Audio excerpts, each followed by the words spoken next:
Hey everyone, welcome back to the channel. So we're going to be talking about a very beautiful, and I'd say hauntingly beautiful anime. An anime that you wouldn't even realize at first looking at the pictures that it gets that dark real quick.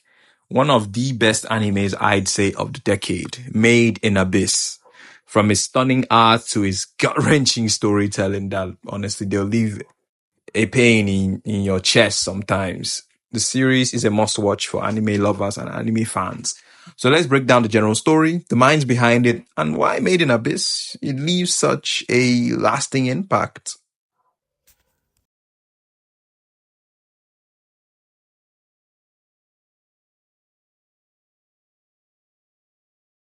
So, Made in Abyss is set in a world where a massive, mysterious pit known as the Abyss stretches deep into the earth. No one knows how far it goes or what truly lies at its bottom, but it's filled with incredible relics and terrifying, and I mean absolutely terrifying creatures you would not understand unless you've watched it.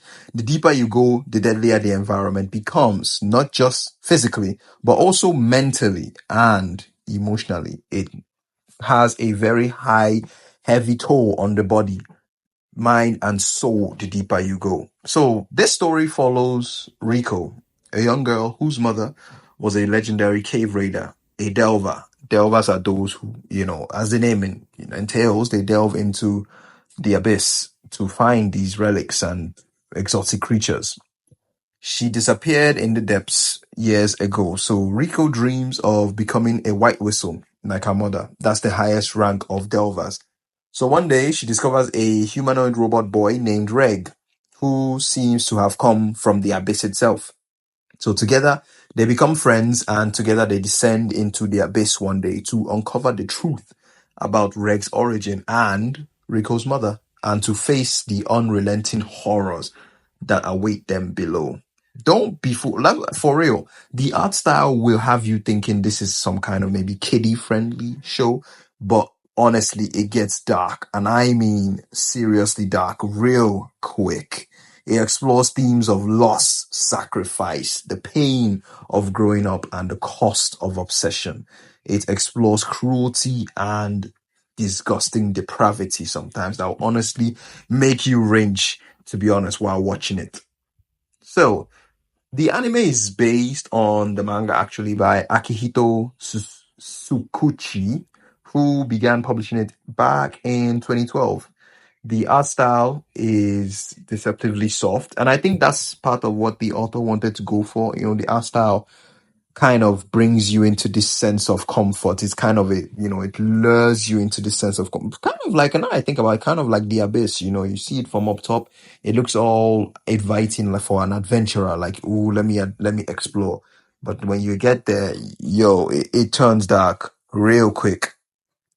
It makes the graphic and emotional intensity of the story hit even harder. His work stands out for its world building. Every layer of the abyss feels like its own ecosystem with its own rules and mystery.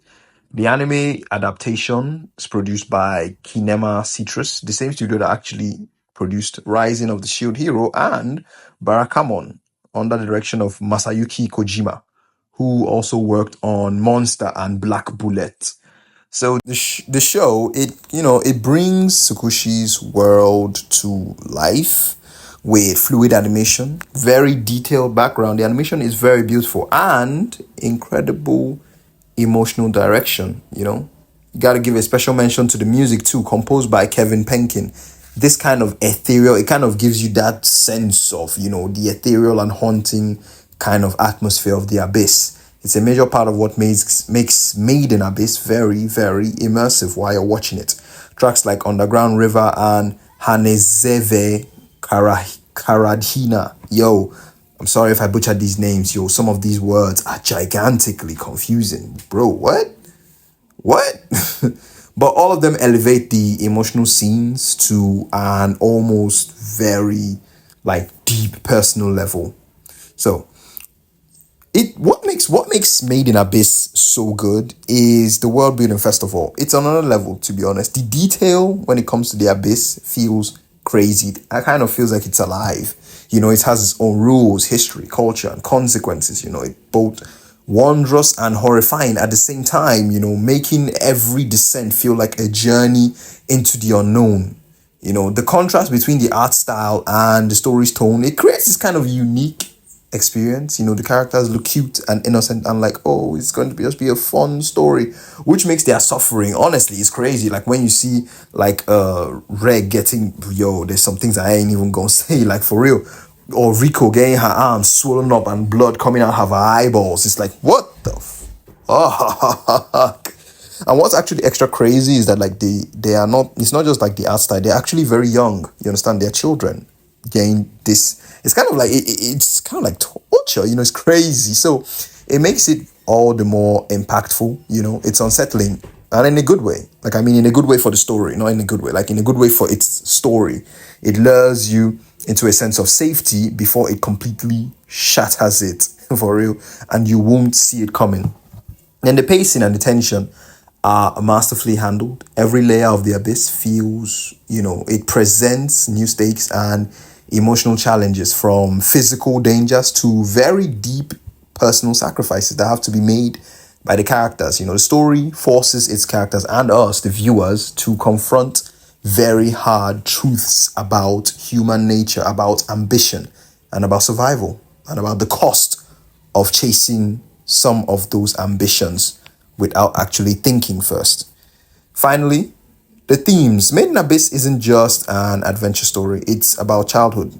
Childhood innocence that can be shattered. It's about transitioning into an adult, you know, and the horrifying costs about trying to grow up too fast in some circumstances, you know. Not horrifying, but the cost of growing too fast. It asks you uncomfortable questions. How far would you go for the answers you seek? And what are you willing to lose? What are you willing to put on the line? What can you sacrifice for those dreams you chase and you hold so dear to your heart? So in short, Made in Abyss is a rare gem, visually breathtaking, emotionally devastating, and narratively rich. It's not an easy watch, honestly, I will tell you that, but it's a rewarding one. If you haven't seen it yet, prepare yourselves for a descent into the unknown, a descent into one of the most unforgettable anime worlds ever created. So let me know your thoughts on Made in Abyss. Have you watched it? If you haven't, why? You should have watched Made in Abyss a while ago. But let me know your thoughts. What do you think of Made in Abyss? What scene scarred you, traumatized you? I have some in my mind right now. So let me know your thoughts, guys. Thanks for watching the video, and I'll see you guys on the next one.